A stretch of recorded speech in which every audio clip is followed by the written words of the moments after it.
Hi, everybody. Welcome. We're glad you're here. Tim Andersen, the Appraiser's Advocate.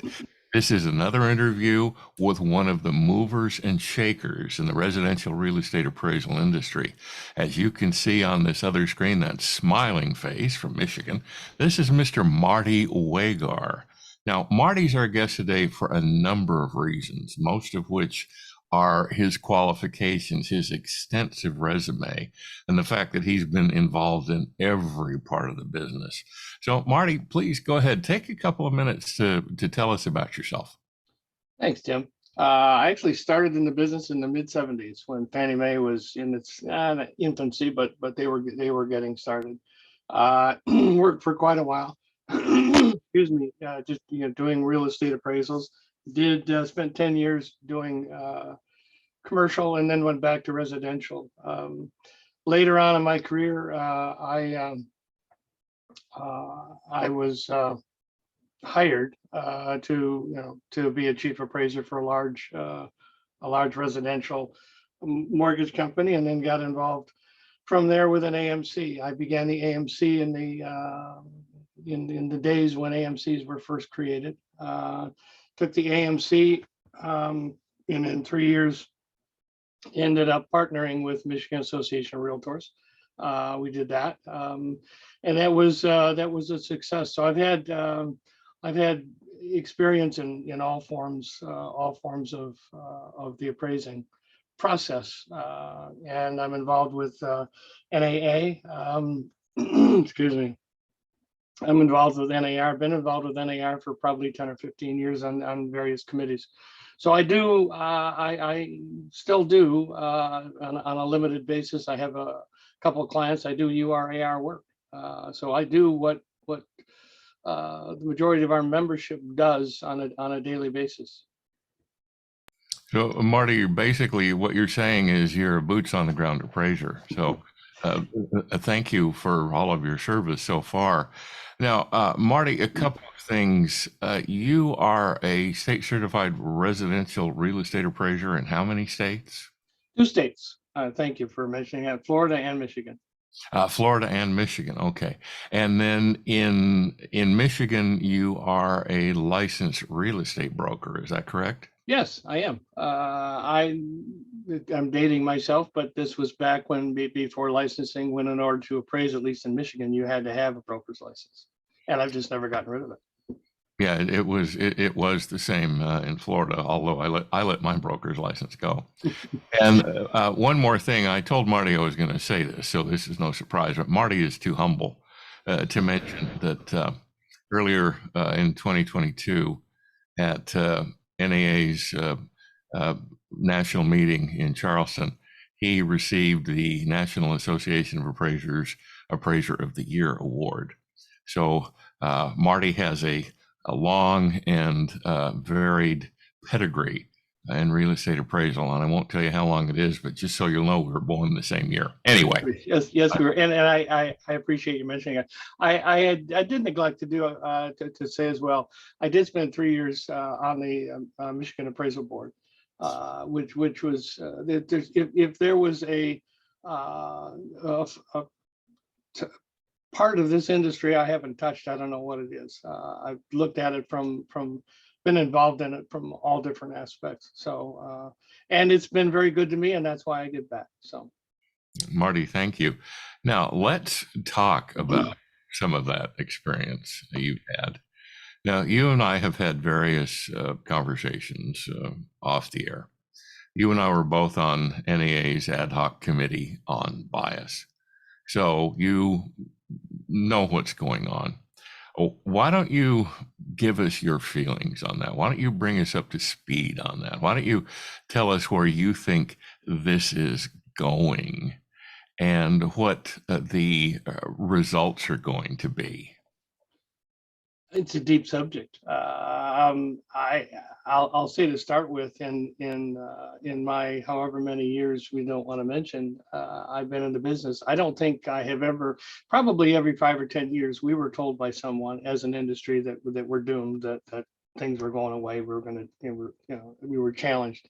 I'm not sure I've seen our industry in my 40 some years challenged on the fronts that were being challenged, both on the bias and the rewrite, or literally the use of the appraisal process, the URAR, the 1004 in the mortgage process. When Dr. Perry first testified in front of Congress, I happened to have been lucky enough to be there and watched it. I was there with other colleagues, and it took us by a complete surprise. The concept that all appraisers or the majority of appraisers were racially motivated, racially biased, and it's based on demographics. It's based on studies on locations and where the different people live. And all that is certainly documented. The issue that I take with it is that let me just say this: are there appraisers who are racially biased? Yeah, it's an infection of our society. To say that there are appraisers out there who are not would be closing your eyes to reality. Is it widespread in my business, in my sphere? No, I haven't seen it. Haven't seen it at all. The deeper concept, the deeper concept that we should talk about is the sales comparison approach by nature biased, and that's where I begin to differ. Marty, if I may jump in here, when you're talking. Please. Is the appraisal process biased? If you could put this in the context of Tate Austin v. Miller, which is an ongoing case in Northern California, and which, so everybody knows, one part of which the judge just dismissed. But go ahead and address the issue of not appraisers being biased, but appraisal being biased, especially the sales comparison approach. Well, the sales comparison approach requires the appraiser to stay within neighborhoods. The allegation, as I recall, you might know the case better than I. The allegation is the appraiser went outside neighborhoods in order to prove a value that was not representative of the subject property.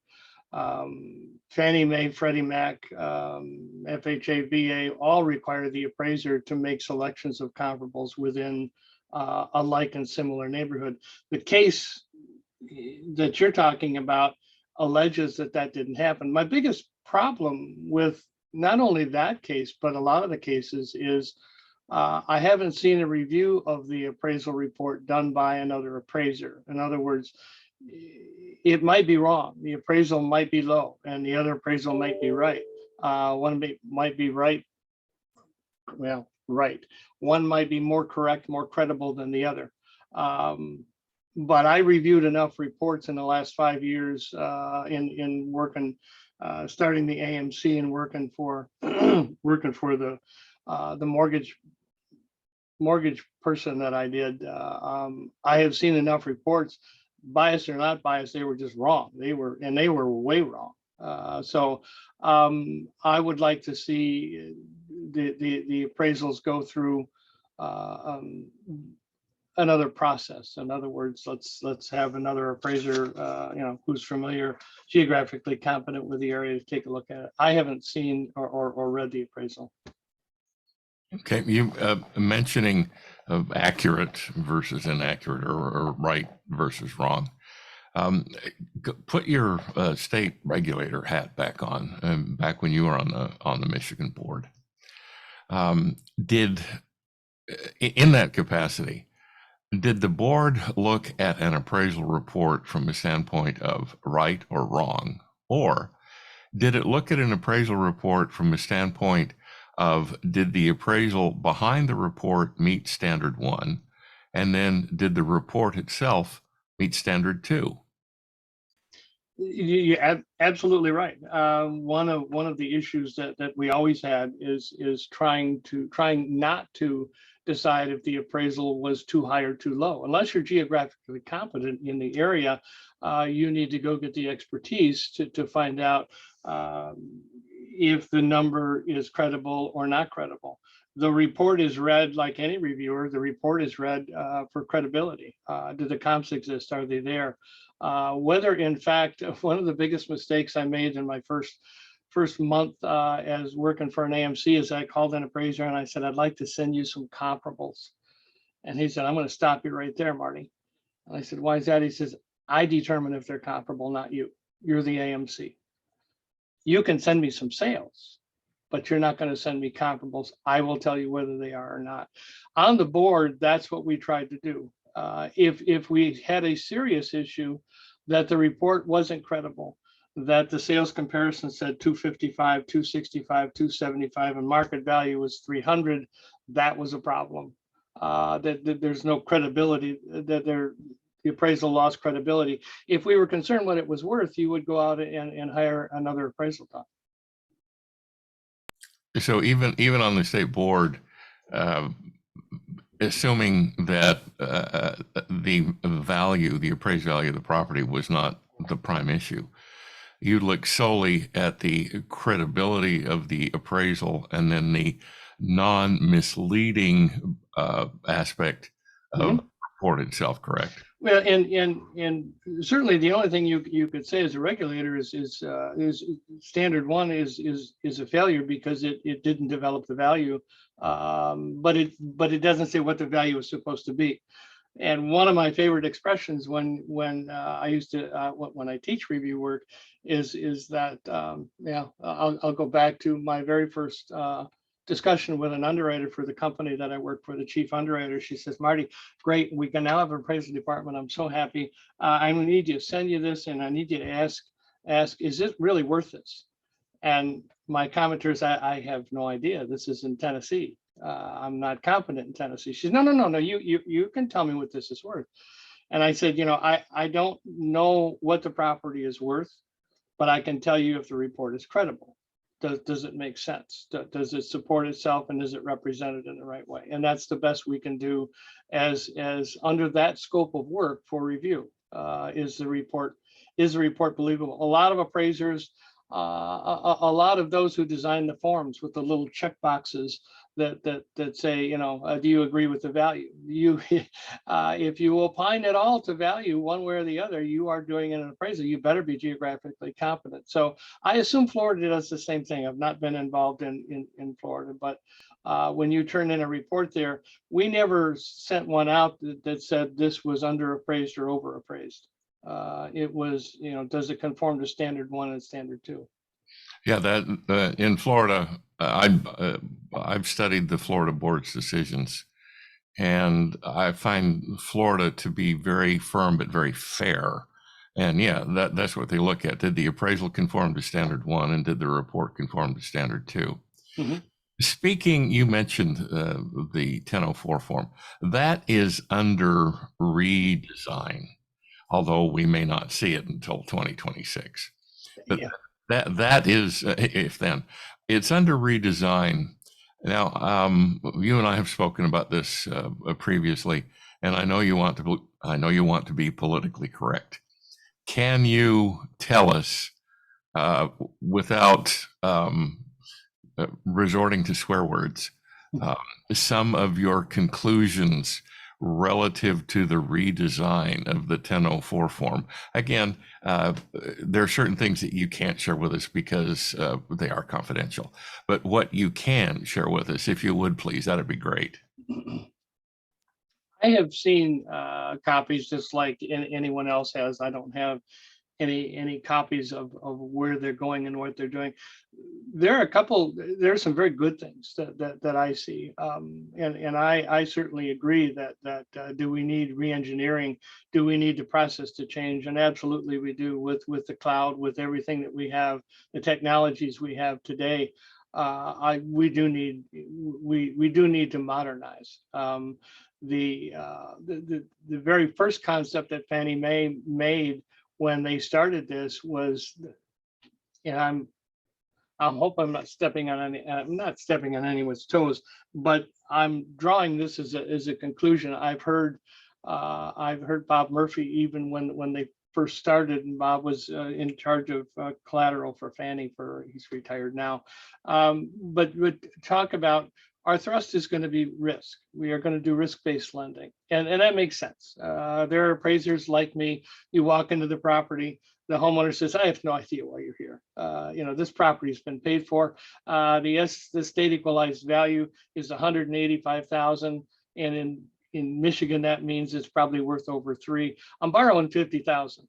I don't get why you have to be here." And I would shake my head and say, I agree. Write a check. Right?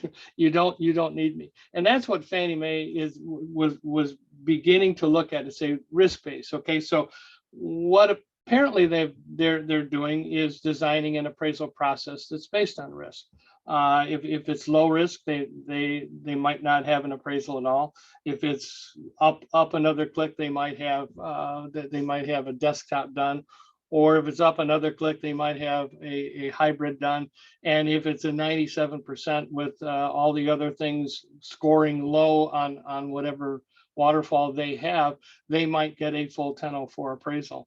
I think that, to me, I think that's smart. If I was going to say if it's my money, but wait, it is my money.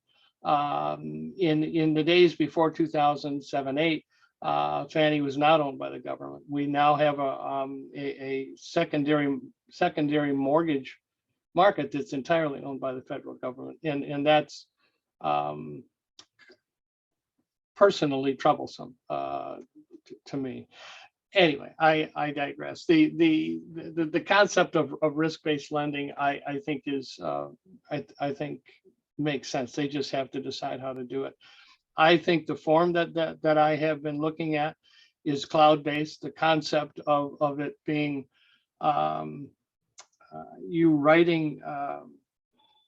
you're completing a form online, and I'm trying to remember that there's I think your tax form at one point in time you could finish it online and click send, and it would go. I think that concept is certainly supportable and way overdue, and by the time they finally do this, there might be a better way to do it. But the whole concept of finishing the report online with a password and clicking it, and then the underwriter being able to get to the same form is just smart today. The idea of MISMO forms and PDFs flying all over the place doesn't make a lot of sense. So I think there's in the process, I think there's some good that's going to come out of it. What I don't want to see is a degradation of the gray matter that's applied by the appraiser. People don't make decisions on value in residential properties the same way they used to. Markets change. And the term hypothecation is something that it's stuck with me since day one. And it's the idea that I can borrow from a lender based on what their property is worth. And that worth changes. And that part of the process, I hate to see. I hate to see the concept of appraisal valuation models be used as the only concept for value. That said, if you have the guy who has 20-year job time, $1 million in the bank, he wants to borrow 50,000 on a property that's probably worth 5 times that. Can they run an AVM and see if it makes sense? You know, that's certainly due diligence on their part. I have a problem, and those who know me have heard me talk about this before. In the days of Carvana and DoorDash, and in the commercials that you see, processes are being rated on how easy and fast they are, and I think this is one of them that shouldn't be done that way. Marty, 2 things. I want to talk about credit-based lending versus collateral-based lending, and then speed. You mentioned speed. So let's talk about credit-based lending versus collateral-based lending. Now, you were talking about the guy's got a net worth of a couple of $1 million. A lot of that's in his house. It's paid for. And he wants to borrow $50,000 to go on a cruise. Do you really need an appraisal for that? And a lot of people are going to say no. For something like that, you really don't need an appraisal because there isn't enough risk involved. But yet, appraisers have come up on the model, not only on the appraisal model, but on the business model, that if somebody's going to borrow money, excuse me, somebody's going to borrow money and the house is the collateral, you've got to assess the collateral, not merely the credit worthiness of the borrower. Mm-hmm. Now, obviously, this is changing. Obviously, it's changing. They're just going to look at the credit worthiness of the borrower, and they're saying, "Wow, this guy's managed to pay off $1 million house. This guy must be a hard worker and smart and knows how to budget and blah blah blah." Whereas somebody else may live in the same neighborhood, but they got a $950,000 mortgage and they got $25,000 in credit card debt and they got $250,000 in student debt. That's obviously a different animal. So, agreed. Yeah.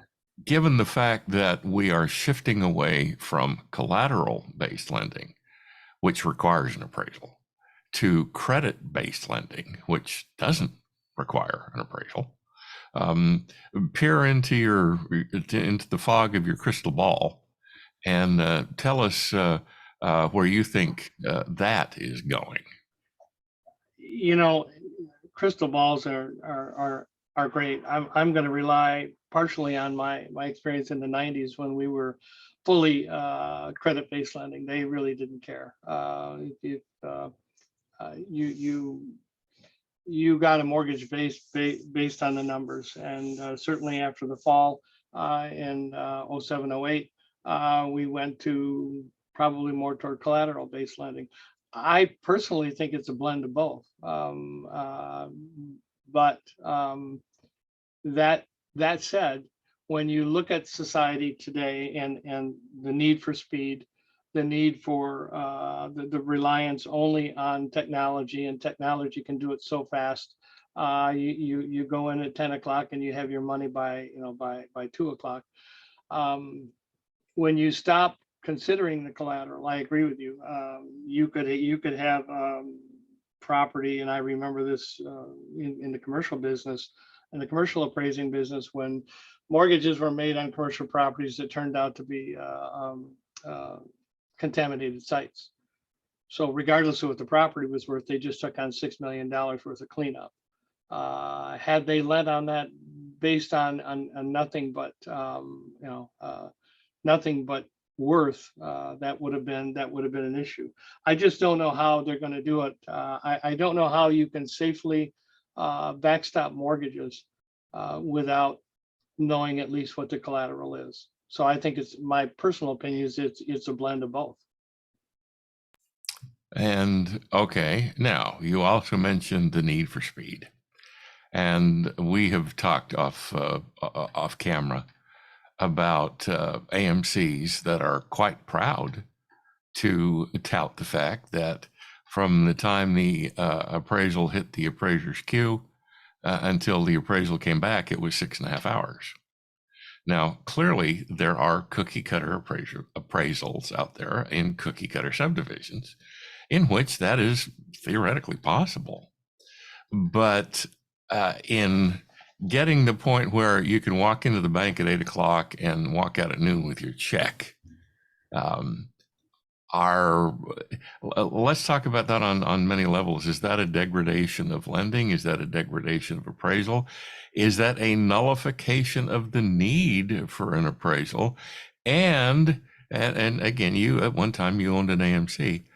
Is the AMC's absolute fetish with speed, not quality, just speed, something that we as appraisers need to worry about, or are there other areas in which we can apply our efforts?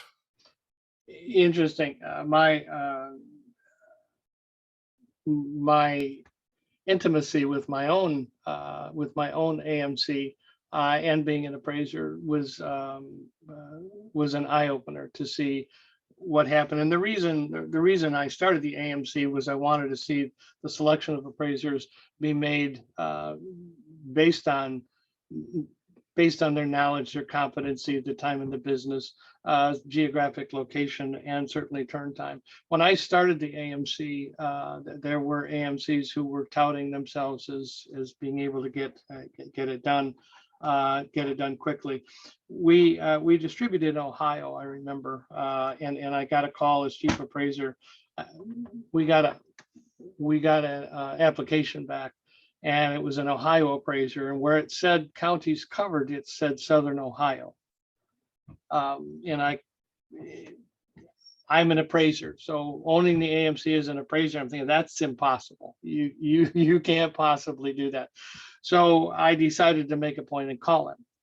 And when I called him, I said, okay, this is what I'm going to expect from you. I expect you to know the school systems, the road structure, the tax basis. And by the time I finished with what I anticipated that he knew about that, he said, well, how about if I just do 4 counties? And that I'll never forget that. When we started the AMC, we restricted our appraisers to 5 counties. Until we got to Kentucky, where the counties are about this big and 10 is more like it. But it was a big deal in the 90s. Appraisers, AMCs were literally through a net. If you had a license in Michigan, you could go anywhere in Michigan as long as you did that. When I complained to FHA years ago, when I was trying to get another appraisal ordered, I had the appraisal and I said the appraiser wasn't geographically competent. This is where he lives. This is where he worked. And the FHA director called me back and she said, tell me, in USPAP, who decides if they're geographically competent? And I said, oh, okay, the appraiser. She said, I rest my case. The appraiser decided he was competent, did the report. So, to tell, for us to order a new appraisal because the appraiser was not geographically competent is not something I can do. And I understood that, but things have changed a lot, I think now. But I will say, even a couple of weeks ago, and we talked about this off camera, one of my clients is switching to another, to their own distribution system through, I think, Mercury Network, to another one, to an AMC. And I first said, well, that's unfortunate. I'll miss you. She said, no, you don't understand. The AMC has an electronic distribution system. We won't work with them necessarily, but they run the distribution system like the other ones. And I said, fine. So I filled out their application, and filling out their application, he told me the things that he needed, so license, the E&O insurance. I can't remember the third thing, but there were 3 basic things. And I said, don't you want my qualifications? And there was a long pause, and I think he was thinking about how to answer that. And he finally said, well, yeah, but I'm thinking it wasn't top on his list. Didn't really care. If you have the numbers, and that's unfortunate. It's unfortunate that we can't take the time as an AMC to consider designations, time in the business, areas covered, and those types of things. I do a lot of teaching here for Michigan. I'm an approved instructor for the Michigan-based Con Ed here, and I always ask the group how long it takes to do an appraisal, and I would say 8 out of 10 appraisers tell me if they do 2 a day, they're doing pretty good. I know there are appraisers with technology that can do more than that, but when you look at your 6-hour window, I'm just not sure how you can abide by standard 1. And of course, based on the scope of work, and that's something that we should talk about as well sometime. Okay. We will talk about scope of work. Marty, as we wrap this up, you opened the door to continuing education. Now, I'm going to ask you kind of a general question, and you can take this where you want to, or say, no, thanks, Tim, I'm not touching that one at all. So you do continuing education as an instructor. You write classes. And I'm a USPAP instructor, so I travel all over the country presenting USPAP as continuing education. And then I've written some classes. So we're both familiar with the processes. If you would please give us your take on the state of continuing real estate appraisal education, its relevancy, its necessity, its applicability, and stop smiling because I already know your answer, etc. So go ahead, please. Well, we've talked about before, and one of my favorite preambles to what I'm saying is it's a shame that the states won't recognize this as Con Ed. One of them is biased. When appraisers say, "Yeah, I don't go there. I don't go there," or "I only go there at night," and when you can't do that. And when I was on a panel last year, and an agent came up to me from the audience, said, I had an appraiser who called for the appointment and said, and I quote, "This is the highest sale price that's ever happened in that neighborhood," end quote. I said, "And you let her look at the property?" And she said, "Well, yeah, what could I do?" And I said, "Well, that's bias. That that appraisers don't understand. They understand. They don't. I think they don't realize. Is there bias in our industry? Sure, there is, and it goes certainly. There's all kinds of bias. And continuing education classes that include racial bias, the knowledge of fair housing. I have a 4-hour fair housing class, and unfortunately, it's an elective, so nobody took it.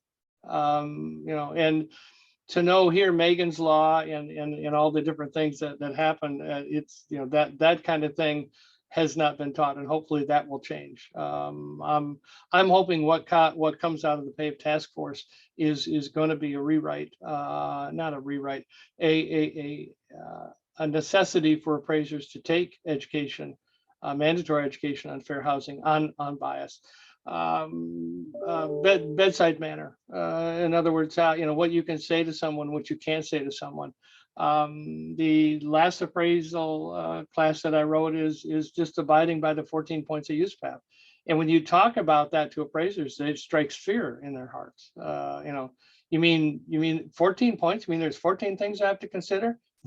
Yes, there is. And let's talk about them. So writing is another one. I think we could do a lot better in the continuing education area. All my classes start by having when an appraiser calls me and says, "I don't understand.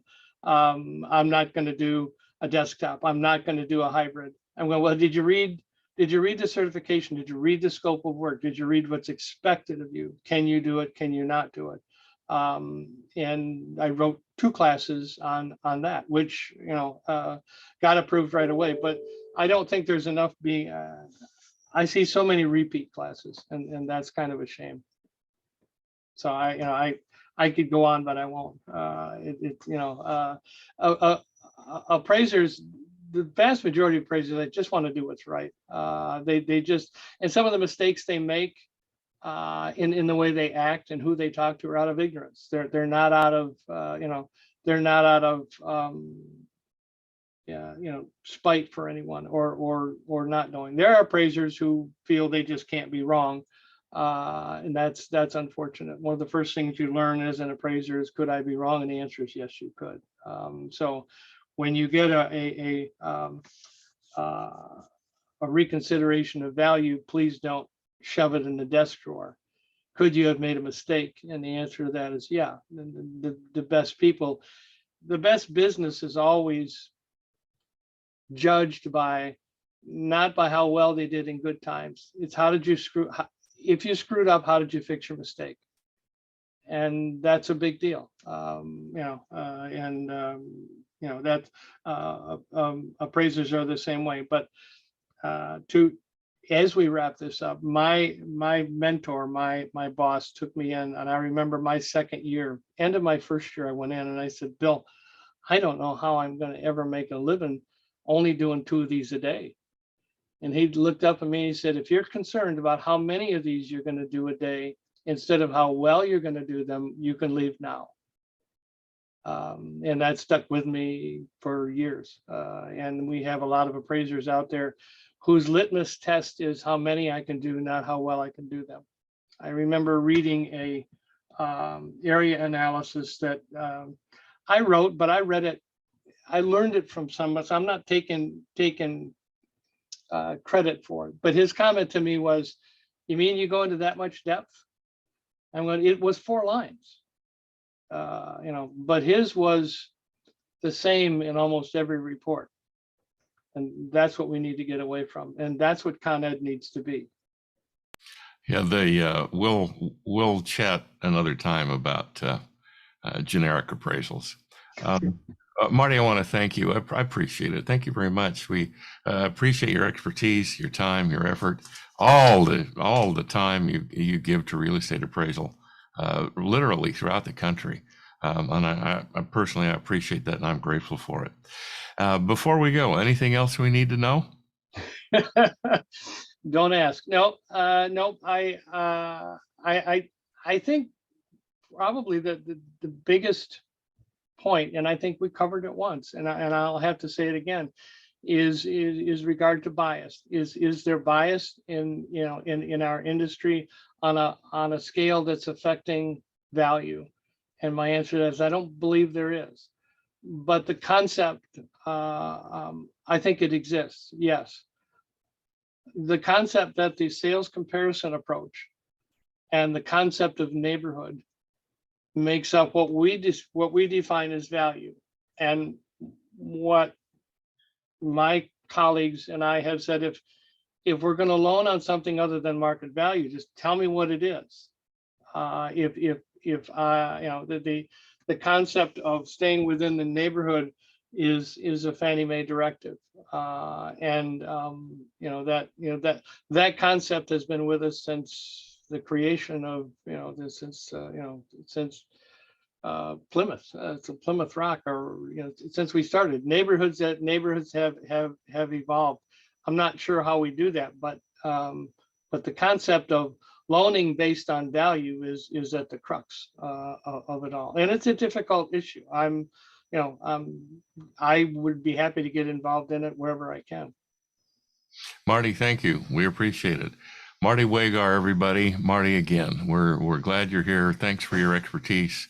And if anybody were to need to ask you a question or get in touch with you, what's your email address? It is marty@wagarappraisals.com, and that's Marty, M-A-R-T-Y, Wagar, W-A-G-A-R, at appraisalsplural.com. I thought that was easy when I made it up. Well, there you go. Easy is good. We like easy. All right, Marty, again, thank you. And I appreciate you reaching out. Oh, sure. Thank you. And to everybody who's watching, thank you. We appreciate it. We're glad you're here. There will be more of these coming. And at that point, we're clear. Thanks.